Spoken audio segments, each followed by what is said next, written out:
Welcome to part 2 of my series on how to overcome low self-esteem God's way. In this episode, I will be talking about a couple of scriptures that helped me identify who I was and how God saw me as His creation. I believe these scriptures played an important role in my healing process. Hi, I'm Karen Hartnett. I'm a fitness coach, course creator, and author of the book, The Divine Strength Diet Plan, God's Way to Eating and Living a Balanced Life. So do me a favor and hit that like and subscribe button, and let's start living God's abundant life now. When I was in my late 20s, I went to a chiropractor, and during my adjustment, he asked me a question.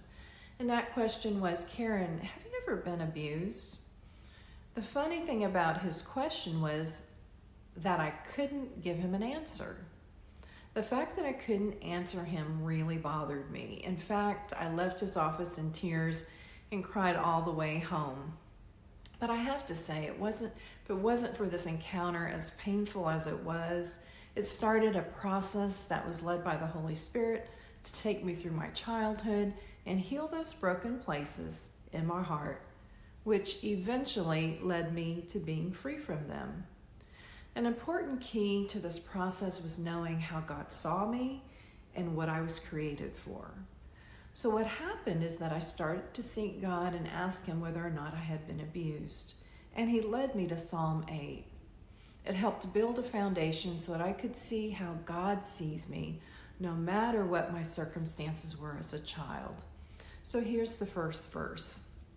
When I consider thy heavens, the work of thy fingers, the moon and the stars, which thou hast ordained. What is man that you are mindful of him, the son of man that has visited him? For thou hast made him a little lower than the angels, and I have crowned them with glory and honor. So let's break the scripture down, shall we?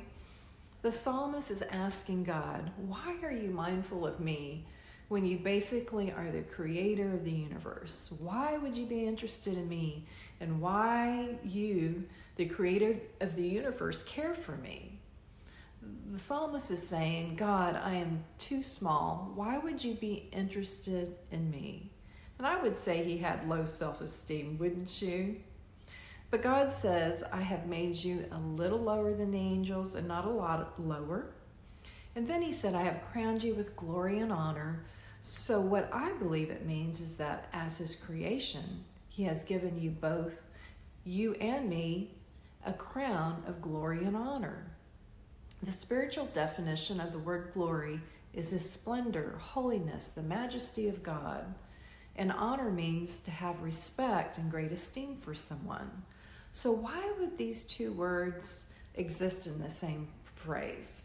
I believe it's because when you have the presence or the glory and understand how God views you and honors you, this is where the miracle working power of God resides. It's His divine strength. It's His strength that comes when you don't have the strength yourself.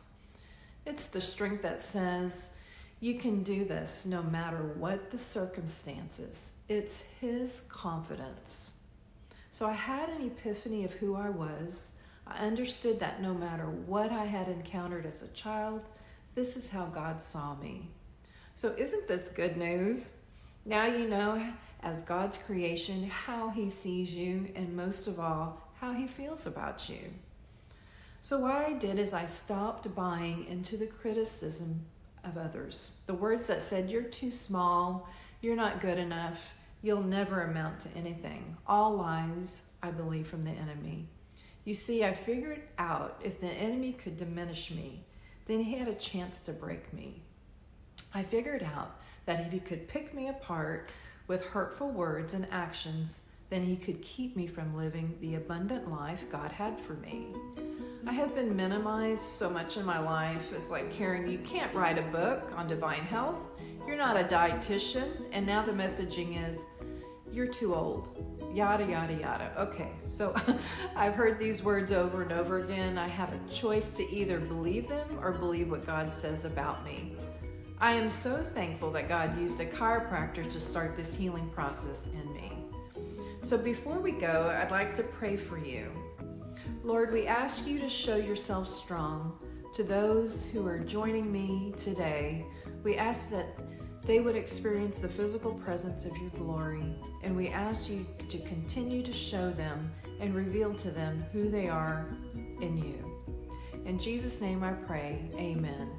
So as you go through your day and week, meditate on those scriptures. Ask God the same question the psalmist of the Bible asks. There's no doubt in my mind that he will answer you. Don't forget to like and subscribe to my channel, and may God bless your divine health journey, and I look forward to seeing you on the next video.